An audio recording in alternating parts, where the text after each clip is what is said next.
talk to you. As Rob said, the issues which are of your primary concern are, of course, state issues, and I'll go into that in a little more detail as I go on. But the Commonwealth has limited powers in relation to the environment, and they are through the EPBC Act. But in relation to the granting of permits, the setting of emission standards, issues in relation to water, they all fall within the state sphere.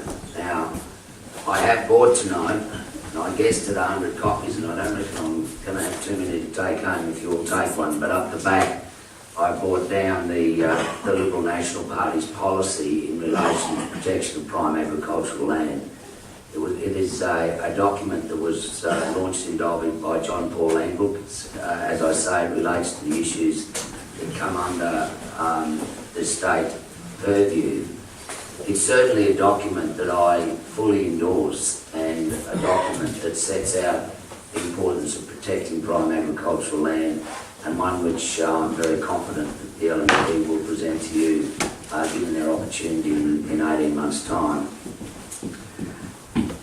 The issue of water that goes with it is also covered in that document, and though the document talks of water more in terms of the potential impacts of coal seam methane, obviously in terms of how the mining industry operates in any area and its potential impact on affecting the aquifers, it goes into some detail about how those aquifers will be covered.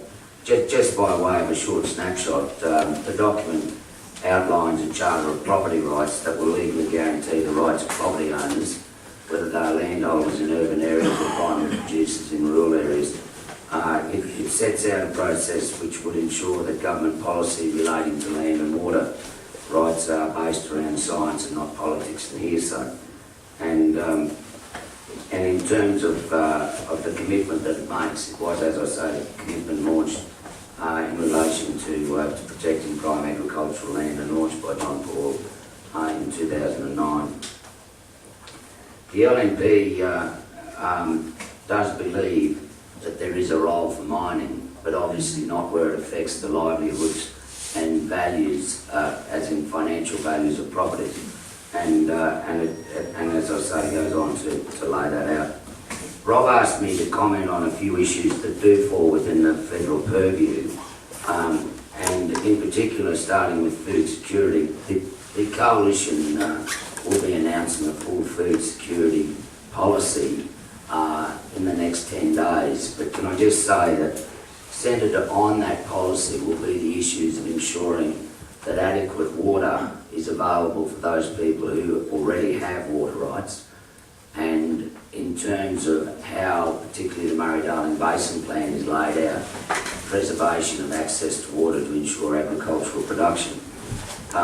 We also, as a coalition, are very strongly of the view that whilst we all need to take into consideration environmental impacts, that one of the things that will have the biggest impact on the future production of food in Australia is the environmental conditions laid down by government.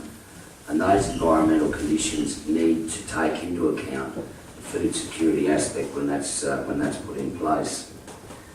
Another issue relating to food security is, of course, the ownership of agricultural land, particularly by foreign companies and individuals, and in some cases foreign governments, where they are purchased through sovereign wealth funds. And Tony Abbott this week explicitly said that a coalition government would monitor those purchases quite closely. As I said, on the issue of water resources, the Commonwealth has very little and limited powers in relation to the day-to-day management of water resources. During the time I was the Shadow Water and Infrastructure Minister, I spent quite a deal of time working with farmers, more particularly in the Gunnedah area, to provide protection for them from the impact of two coal mines that were proposed, one by BHP and one by Shenwan, a Chinese company. During that period, I worked with both Martin Ferguson and Penny Wong to try and find a way under the Commonwealth's legislation where we could actually intervene in that area, but we were advised by the Commonwealth Solicitor that that was not possible, and it was in fact an area entirely up to the state government. Finally, in terms of the EPBC Act, it's worth pointing out that the Commonwealth's only powers in relation to the EPBC Act relate to World Heritage Sites, National Heritage Places, wetlands of international importance known as Ramsar, nationally threatened species and ecological communities, migratory species, marine areas, Great Barrier Reef and nuclear actions. And I just say on the last point of climate change, we are the only party with an extensive policy aimed at reducing carbon dioxide emissions by 2020, and our direct action plan will deliver a 5% cut by 2020. Thank you.